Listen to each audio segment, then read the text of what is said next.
getting right into it here. You are a All man of right.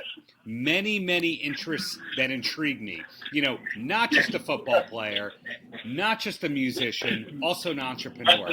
Did you always have these big interests during your football career as well? I think, everybody growing up wants to do something for themselves. We live in America. We grow up with that mentality to be entrepreneurs and, create businesses and be successful. We got to pay the bills.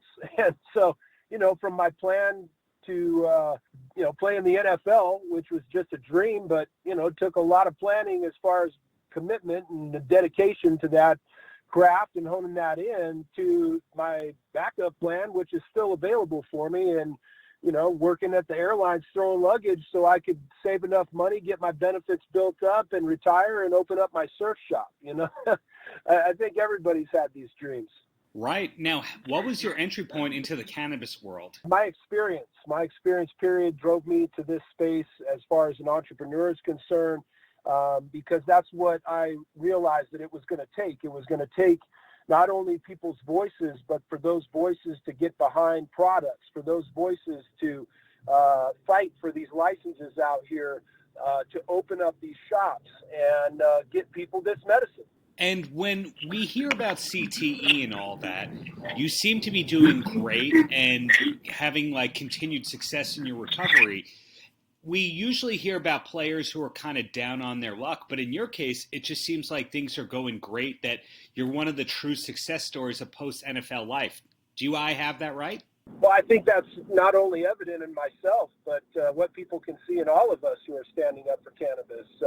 We're not choosing bullets to the chest anymore. The statistics are dropping. The suicide rate is dropping.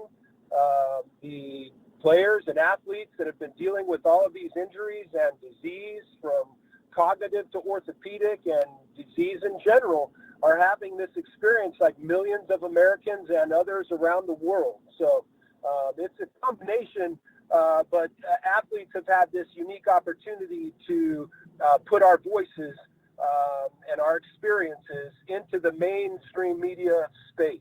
And, we appreciate that and the opportunities that we're given to do so, and we're taking full advantage of it. Now, how did you meet Brandon? Was he an NFL fan? Brandon and I grew up out here in our area where we grew up. He grew up about 30 minutes from me out here in the Valley in the Inland Empire of Southern California. Grew up in the BMX world. Ran with guys like Mike Dominguez, who was the BMX champion of the world, and all of these other people in that space and extreme sports. That was my background. I didn't choose to play football until I was a senior in high school. I grew up surfing, skating, and doing all these board sports, snowboarding, and that was my passion. I was great at football because I was a great wrestler. That was my sport as far as sports were concerned. And all those extreme sports got me ready for me to fight for that big dream. Brandon and I had the same dream, though, of helping people. And his came from just 30 minutes away from me, and we uniquely connected out here on this trail, spreading this message to people as he created one of the most influential and powerful, cannabis companies in the conversation today in the world, in Shango. And I knew that partnering with, an individual like that who knew where I came from, knew the importance of this conversation, not just making money in this, we could get a lot of things done. And then we're very excited to be opening up our first location in my hometown, or our first location in California, I should say, because Shango is in Las Vegas. They're in Oregon. They're in Missouri and Michigan and all of these areas. As this thing moves forward, there will be a footprint across this country and around the world.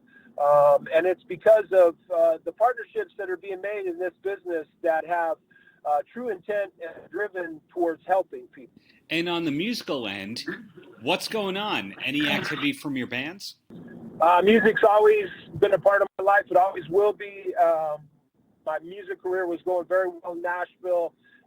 My unfortunate health situation was declining, and I needed to get a resolution. I've attempted to continue that process and play music around here in Southern California when given the opportunities.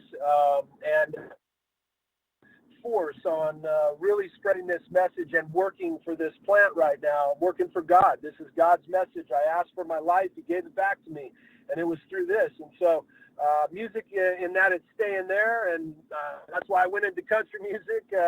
I've done metal and all these other projects, but country will never go away. The older you get, it gets better. Just like being a football player, you build some legendary status, and people tend to want to hear what you have to say. Are there any fields that you haven't yet conquered that you still want to one day? Well, yeah, we need to legalize marijuana. We need to legalize cannabis. That's the mission is not over. This is just getting started, and legalizing cannabis across this country, dropping this ridiculous schedule, designation the government has on this to bring people health and healing. We're in a situation right now where the country and the world is in hysteria, and there is an answer for this, and it lies within every person. It's called the endogenous cannabinoid system that the medical community doesn't seem to want to talk about for some reason in too much detail, because it's not really about this plant. It's about us and why this plant works for us. And it's what's inside of us that God created. So, I'm here because God put me here. I'll continue to walk his path and hope to accomplish many great things. And you remain a board member of the Gridiron Greats Assistance Fund?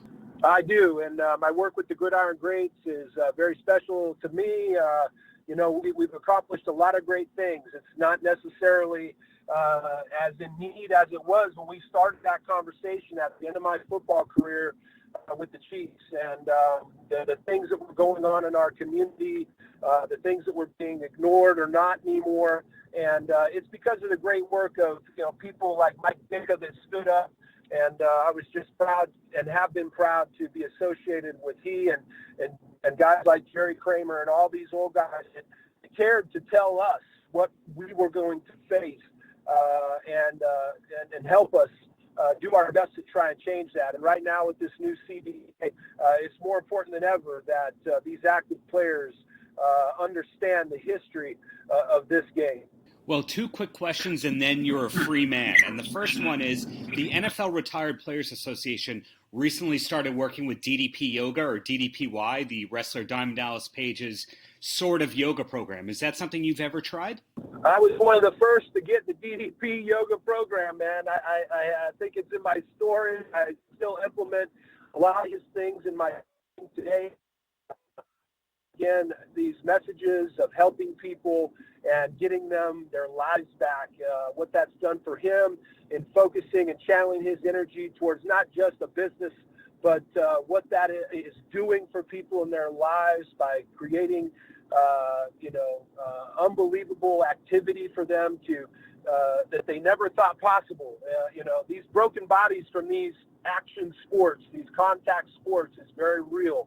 And when we can get our minds back, which I know DDP is probably, on board with my conversation, because when you're in a true search for health and wellness, you leave no stone unturned. And from DDP to all the other things, I think as a collective, athletes that understand health and wellness know that lies within our minds, and telling people what we've been able to accomplish. So in closing, Kyle, any last words for the kids? This is a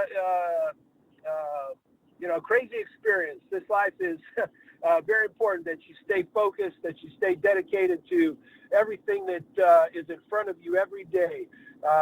Make the most of it. Don't leave a stone unturned, and continue to drive forward with purpose and passion in what you do. And success is awaiting. Paltrocast.